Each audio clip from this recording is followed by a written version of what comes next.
Let's be real, we all want to make smart decisions, right? But it feels like the world just keeps getting more and more unpredictable. So how do you actually move forward with any kind of confidence when you have no idea what's around the corner? Well, that's exactly what we're going to tackle. We're going to build a practical toolkit for that exact challenge. This quote from the incredible systems thinker Donella Meadows it hits the nail on the head. It suggests that our usual solutions, the levers we're all told to push, might not just be ineffective. They might be making things worse. It's a pretty radical idea that kind of forces you to step back and question everything. So, that's the big question for us today, isn't it? If the old playbook is broken, what's the new one? In a world that's constantly throwing curveballs, where are the real spots, the right places to push that can create big change without you getting totally wiped out by the next crisis? And to answer that, we're not just going to look at one single idea. Nope, we're going to pull together 4 brilliant frameworks from some of the smartest people in investing, leadership, and systems thinking. And we'll combine them into one single toolkit you can actually start using. First things first, let's get our bearings. This feeling of uncertainty, it's not new. Just look at this timeline. These massive economic shocks. Some people call them black swan events because they are rare, totally unpredictable, and have a huge impact. They're just a regular feature of the world. Seriously, if you're a millennial, you've already lived through like 3 or 4 of these. So the goal isn't to pretend they won't happen, it's to be ready for them. So how do we get ready? That brings us to the first tool in our toolkit, how to act. And we're going to start with a super concrete strategy, something you can apply to your money, and then, as you'll see, to your career and your business too. Now, this strategy is built on this amazing concept from Nassim Taleb called anti-fragility. And it's a really simple but profound mental shift. See, the goal is not just to be resilient, to take a punch and survive. The goal is to be anti-fragile, to take a punch and actually get stronger because of it, to benefit from all that chaos and volatility. So how on earth do you do that? Well, Taleb came up with something he calls the barbell strategy. The core idea is to completely avoid the middle ground. Forget moderate risk. Instead, you split everything into 2 extremes. You put 90% of your assets into something extremely safe, like government bonds. And that other 10%, you put it into extremely risky but high-reward bets. And this is where the magic happens. Your downside? It's totally capped. The absolute most you can ever lose is that 10% you put into the risky stuff. But your upside? Well, your upside is basically unlimited. That tiny 10% slice has the potential to go 10x, 20x, even 100x. It's an incredible asymmetric bet, where your potential gains just dwarf your potential losses. Okay, the barbell makes a ton of sense for a portfolio. I get it. But that's just one part of life, right?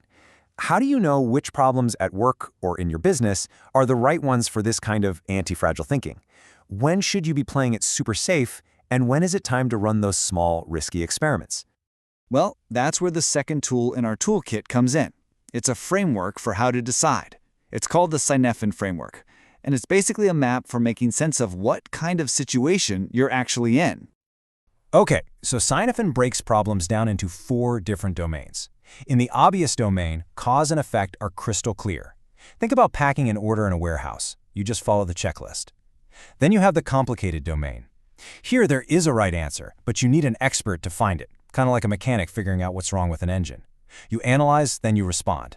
But then you get to the complex domain. This is where you can only connect the dots looking backward. Things like stock market behavior or office politics live here.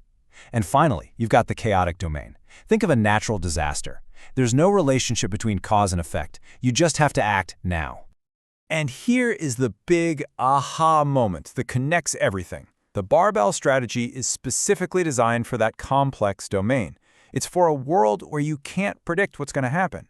The only way forward is to probe, sense, and then respond, to run a bunch of small, safe-to-fail experiments, which is exactly what that risky 10% of the barbell is all about.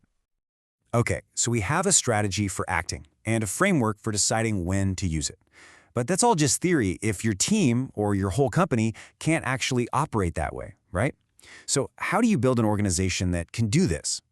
That's where our third tool comes in, how to lead. So researchers over at MIT have this great term for it.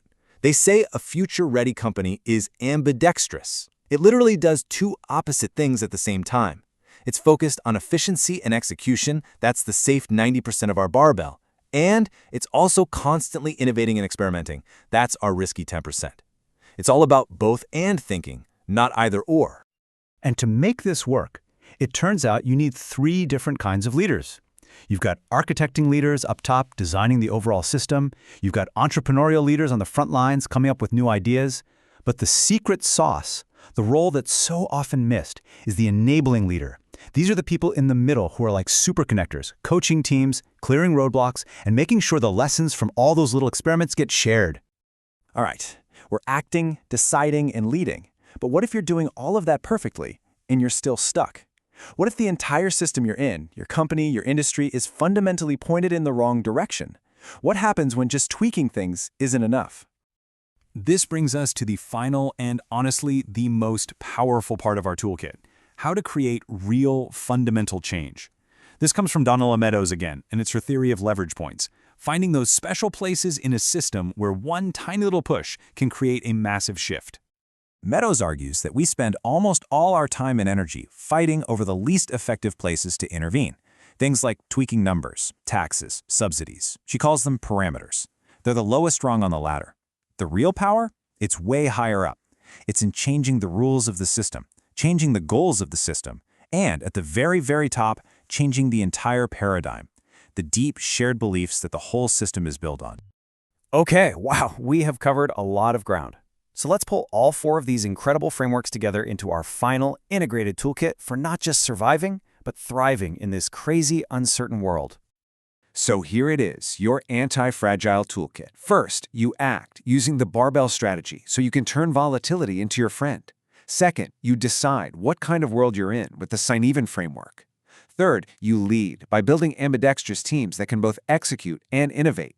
And finally, for the big stuff, you change the system by going after the highest leverage points, the rules, the goals, and the underlying paradigm itself. So I'll leave you with this final question to really chew on. Think about your own world, your company, your industry, maybe even your own life. What is the one big unstated assumption, the paradigm that everyone just accepts as true, that's holding the whole thing in place? Because if this toolkit has taught us anything, it's that finding and changing that might be the most powerful move you can ever make.